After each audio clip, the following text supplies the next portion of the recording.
Hello दोस्तों, मैं हूं प्रदीप। स्वागत करते हैं आप सबको my YouTube channel exam by Sankalp पर। फिर से 10 वाले बच्चों के लिए एक सुनहरा क्वेश्चन जो कि विज्ञान के पेपर में जो एग्ज़ाम होने वाले हैं विज्ञान के, एकदम उसी में से ये प्रश्न है जो कि आप लोगों को पेपर में लघु उत्तरी में पूछने वाले पेपर हैं।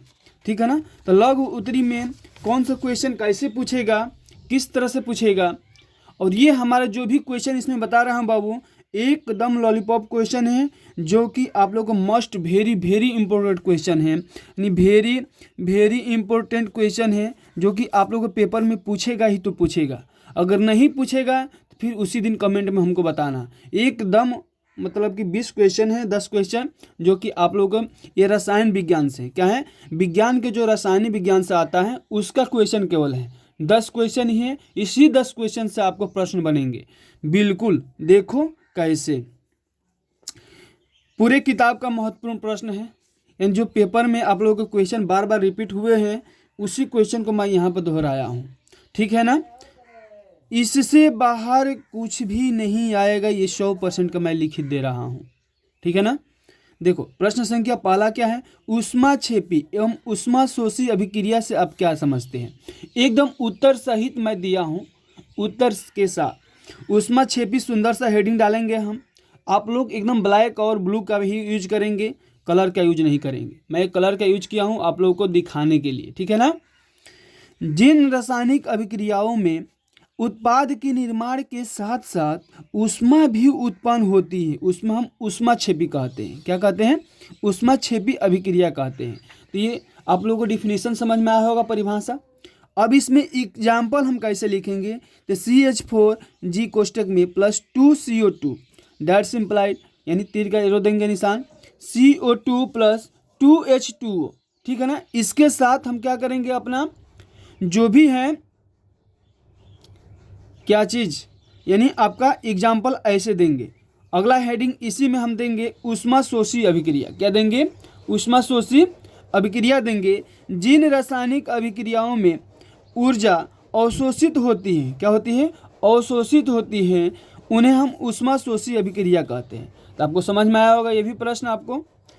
इसमें हम देंगे, इसमें हम एग्जाम्पल इस तरह से लिखेंगे। ठीक है ना। देखो N2 + O2 एरो 2NO, ये ऊष्मा है। क्या है, ऊष्मा। अब देखो प्रश्न संख्या 2 नंबर क्या बोला है। प्रश्न संख्या 2 नंबर में कैसे क्वेश्चन आएगा, तो रेडॉक्स अभिक्रिया पर संक्षिप्त टिप्पणी लिखिए। क्या लिखना है, रेडॉक्स अभिक्रिया पर संक्षिप्त टिप्पणी लिखना है। ठीक है ना। वह रासायनिक अभिक्रिया जिसमें एक अभिकारक, क्या है, एक अभिकारक का ऑक्सीकरण तथा दूसरे का अपचयन होता है। क्या होता है, अभिकारक का ऑक्सीकरण तथा एक का क्या होता है, दूसरे का उपचयन होता है। क्या होता है, अपचयन होता है, उसे हम रेडॉक्स अभिक्रिया कहते हैं। ठीक है ना।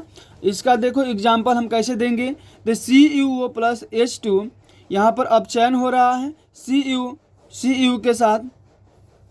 देखो यहाँ पर अपचयन हुआ ना, इसका ऑक्सीकरण इसके साथ हुआ H2O। अब देखो संक्षारण क्या है, अगला हमारा तीसरा क्वेश्चन है, संक्षारण क्या होता है। संक्षारण के 2 उदाहरण देना है। ठीक है ना। संक्षारण के कितने उदाहरण देना है, 2 उदाहरण देना है। तो संक्षारण हेडिंग सुंदर सा लिखेंगे। उसके बाद जब कोई वस्तु धातु अपने आसपास अम्ल आर्द्रता आदि के संपर्क में आती है तब यह संक्षारण होती है। इस प्रक्रिया को संक्षारण कहते हैं। तो अगर बाबू इस तरह से एकदम अच्छे से सुंदर से लिखते हो ना, तो आपको बिल्कुल नंबर मिलने वाले हैं। नंबर बिल्कुल आपको मिलेंगे, तो मिलेंगे ही मिलेंगे। ठीक है ना। ये नंबर आप लोगों को पेपर में क्या करेगा, स्कोर बढ़ाएगा। ये जो भी क्वेश्चन है स्कोर बढ़ाने वाले क्वेश्चन, और हेडिंग के साथ लिखोगे ना तो और स्कोर आपका बढ़ाएगा। उदाहरण क्या लिखेंगे हम, चांदी के ऊपर काली परत व तांबे के ऊपर हरी परत चढ़ाना संक्षारण का प्रमुख उदाहरण। ठीक है ना। इस उदाहरण के साथ अगर लिखते हो आप क्वेश्चन को, तो आपको एक भी नंबर कटने वाले नहीं है।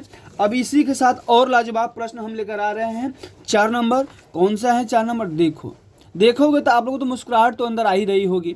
देखो यहाँ से तो और मज़ेदार क्वेश्चन बने हुए हैं। अगर मेरे साथ वीडियो के साथ अंतिम तक बने रहते हो ना तो ये बिल्कुल आपको वो चीज़ नहीं मिलेगा जो अभी मिल रहा है। वीडियो के लास्ट तक देखिए, आपको बिल्कुल हुब प्रश्न आपको छपने वाला मिलेगा। अब देखो, क्योंकि वीडियो छोड़कर जाओगे फिर बाद में पछताओगे, ठीक है ना। तो देखो, पीएच पैमाना क्या मापता है? उदासीन, अम्लीय तथा क्षारीय विलयनों के पीएच मान का परास बताना है। देखो बाबू, ये पेपर में कितनी बार क्वेश्चन आया हुआ है? 13 में आया है, 16, 18, 19, 20, 22, 23, 25। तो ये पेपर रिपीट बहुत बार हुआ है, जो कि आप लोग अगर इसको इस तरह से लिख देते हो तो इसमें एक भी नंबर नहीं कटेगा। देखो, पीएच पैमाना अम्लों एवं क्षारकों के जलीय विलयन में हाइड्रोजन आयनों की सांद्रता मापने में प्रयुक्त होता है। उदासीन, अम्लीय तथा क्षारीय विलयनों के पीएच मान का परास निम्न प्रकार है। इसको हम ब्लैक पेन से लिखेंगे, जो निम्न प्रकार का, यानी पीएच मान का परास निम्न प्रकार के हैं। कैसे हैं? देखो, ये हमारा है 0 से कहाँ तक जाता है? 7 तक। फिर 7 से कहाँ जाता है? 14 तक। तो 0 से जो हमारा 7 तक जाता है ये हमारा अम्लीय कहलाता है, और 7 पर आकर उदासीन हो जाता है, और 7 से लेकर के 14 के बीच में क्षारीय होता है। बाबू, क्या होता है? क्षारीय होता है, ठीक है ना। अब देखो अगला 5 नंबर क्वेश्चन, अयस्क तथा खनिज में अंतर बताना है। ये भी पेपर में बाबू 4-5 बार पूछा है। देखो, 17 में आया है, 18 में आया है, 19 और 23 में आया है। तो ये पेपर में आने की संभावना है। इस प्रश्न संभावना क्या, हूबहू छपने वाला है। अगर ऐसे ही बने रहते हो तो आगे तो और लाजवाब प्रश्न है। देखो कैसे हैं।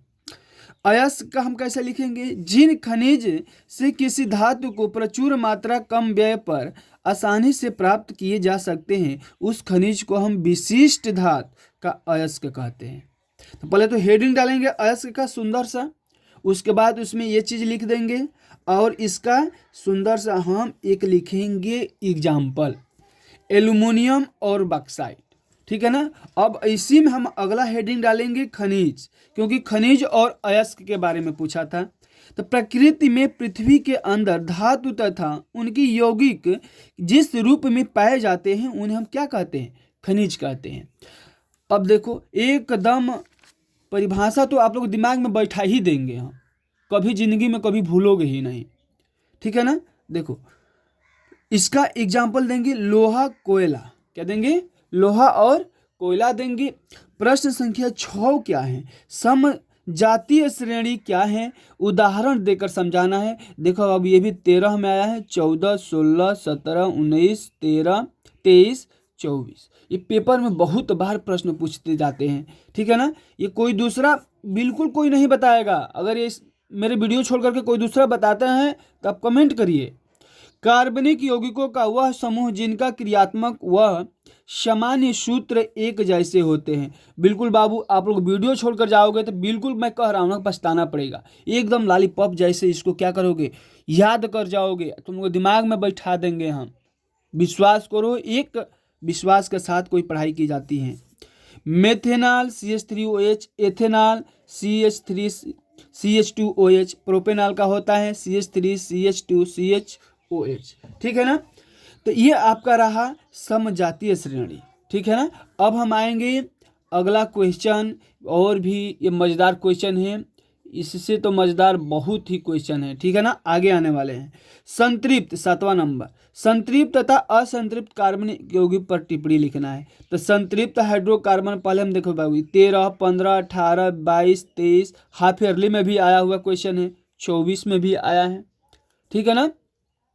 तो संतृप्त हाइड्रोकार्बन हेडिंग डालेंगे, जिस यौगिक के सारे कार्बन परमाणु एक आबंध से जुड़े होते हैं संतृप्त हाइड्रोकार्बन कहलाते हैं। यानी एकल आबंध से, क्या कहते हैं? एकल आबंध से, एक सिंगल बॉन्ड से जुड़ा रहता है। जैसे कि कार्बन के ही चारों तरफ हमारा हाइड्रोजन जुड़ा हुआ है एकल बॉन्ड से। देखो, इसके बाद यहाँ पर डबल कार्बन है, ट्रिपल कार्बन है ना।